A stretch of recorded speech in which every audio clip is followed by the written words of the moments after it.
और वो चौक का नाम अगर शहीद दौलत सिंह रहेगा तो कितना बढ़िया लगेगा। कोई गुजरेगा भी तो गर्व करेगा कि शहीद के नाम पर चौक बना।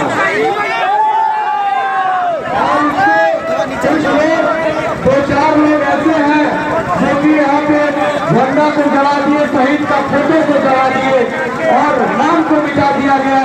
वैसे लोग से हम हाथ जोड़ करके विनती करते हैं कि हाँ, शहीद मरा है, शहीद हुआ है, अपना घर का बेटा शहीद हुआ है, वो देश के लिए कुर्बान हुआ, कोई अपना निजी प्रार्थना है कि नहीं।